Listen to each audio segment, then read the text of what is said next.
পশ্চিমবাংলা আমি এটা এক্সপেক্ট করি না প্রাইম মিনিস্টারের কাছ থেকে। আমি তার চেয়ারকে সম্মান করি, কিন্তু আমি যেমন তার চেয়ারকে সম্মান করি, তারও উচিত আমাদের চেয়ারগুলোকে সম্মান করা। কেন বলবেন বাংলায় সব চোর তাই আমি টাকা বন্ধ করেছি?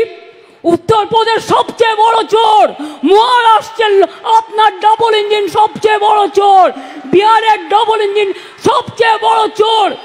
আগে চোরদের দিকে তাকিয়ে দেখুন। বাংলাকে অসম্মান করার জন্য কটা টিম পাঠিয়েছিলেন চিফ সেক্রেটারি? 186টা টিম পাঠিয়েছিল। Can you imagine? কিছু জায়গায় দেখুন, সব পঞ্চায়েত তো আমাদের নয়, নানা দলের আছে। পঞ্চায়েত কখনো একটা পার্টির হয় না। এমএলএ যেমন ওদেরও অনেকগুলো আছে, এমপিও আছে।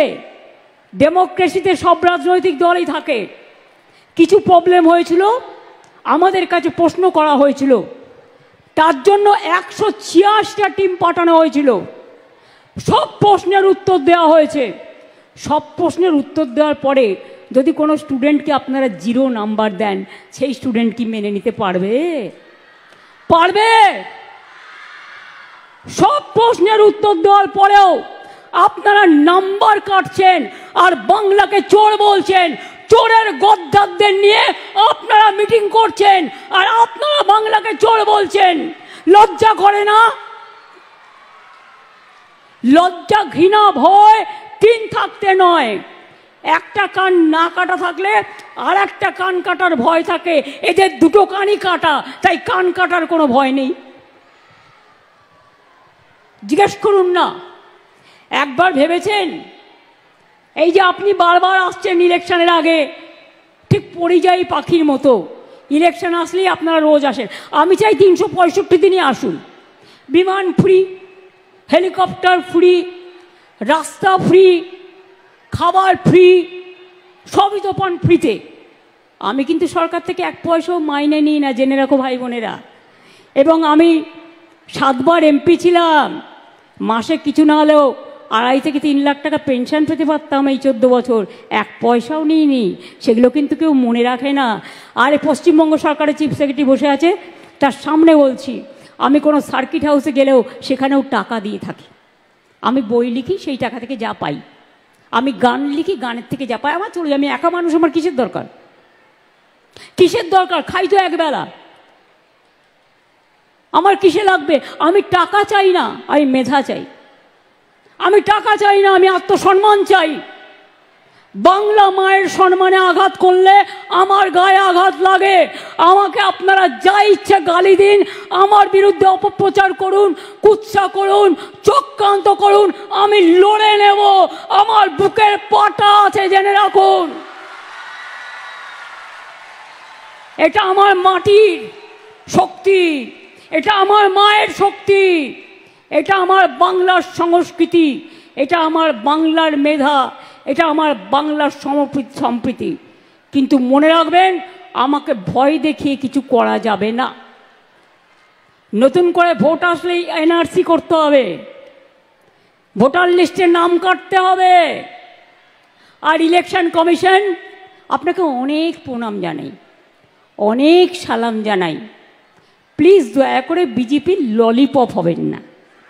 প্লিজ দয়া করে বিজেপির ললিপপ হবেন না, তাহলে কিন্তু দেশের মানুষ ক্ষমা করবে না।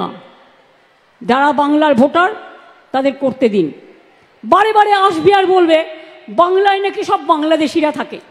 আচ্ছা বলুন তো, ছোট্ট একটা প্রশ্ন, আমি এর উত্তরটা পেয়েছি বিখ্যাত পরিচালক গৌতম ঘোষের কাছ থেকে। আপনারা দেখবেন উনি এটা বলেছিলেন ফেসবুকে, টুইটে। কথাটা কি? আমরা তো তখন জন্মাইনি, আমাদের দোষ দিচ্ছে। বুঝুন অবস্থা। বলছে এখানে নাকি সব বাংলাদেশ হয়ে গেছে। কোথা থেকে হলো? 1947 সালে স্বাধীনতা আন্দোলনের পর যখন দেশ ভাগ হয়েছিল, আপনারা কি করেছিলেন? ভারত ভাগ করতে গিয়ে বাংলাকে ভাগ করেছিলেন আর পাঞ্জাবকে ভাগ করেছিলেন। তার কারণ, চলে যান আন্দামান সেলুলার জেলে, আমি রেপ্লিকা তুলে নিয়ে এসেছি আলিপুর মিউজিয়ামে। ওখানে যদি সংখ্যাটা দেখেন দেখবেন 700-র ওপর বাঙালি অ্যারেস্ট ছিল যারা স্বাধীনতা আন্দোলন করেছিল, প্রায় 90%। আর 10% ছিল পাঞ্জাবিরা। ওরা জানতো বাংলাকে ওরা শায়েস্তা করতে পারবে না, বাংলার শক্তির কাছে পারবে না, তাই ওরা কি করেছিল, বাংলাটাকে ভাগ করে দিয়েছিল আর পাঞ্জাবটাকে ভাগ করে দিয়েছিল। পাঞ্জাবের একটা পাকিস্তান আছে, পাঞ্জাবের পাশে যে পাকিস্তান, পাকিস্তানেও একটা পাঞ্জাব আছে, জেনে রাখবেন। কই সে কথা তো বলো না। তাহলে আমাদের পাশে বাংলাদেশ তো আমরা তৈরি করিনি, তোমরা করেছো, তোমাদের পিতামহরা করেছো। আমাদের ভাষা যদি এক হয় আমরা কি করতে পারি, আমরা কি করতে পারি? বাংলা ভাষা সারা পৃথিবীতে 5ম স্থানে আছে এবং সারা এশিয়াতে 2 নম্বর স্থানে আছে। Bangla international language. বাংলা ভাষায় কথা বললেই হোটেলে ঢুকতে দেবে না, বাংলা ভাষায় কথা বললেই কাজ করতে দেবে না, বাংলা ভাষায় কথা বললেই ছাত্রছাত্রীদের পড়তে দেবে না। বাংলা ভাষা তো বলবোই, বাংলা ভাষা, অন্যান্য ভাষাও বলবো, কেউ তো আপত্তি করেনি, সব ভাষাকে সম্মান করি। তো বাংলা ভাষা বলবো না কেন? তোমাদের মাথায় কি মগধের মরুভূমি আছে? ওদের মাথায় হচ্ছে মগধে মরুভূমি আছে। ওটা হ্যাঁ বলে না, শুধু না বলে। বাংলাকে সহ্যই করতে পারে না, বাংলা দেখলে তরবর করে জ্বলে।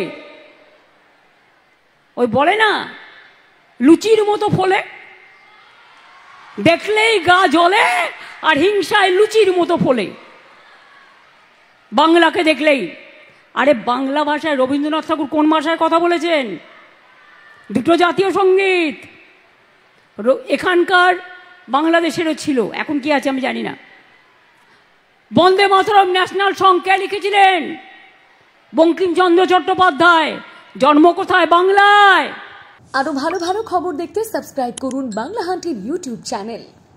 বাংলা হান্টের আরো খবর দেখতে নজর রাখুন। বাংলা খবর মানেই বাংলা হান্ট।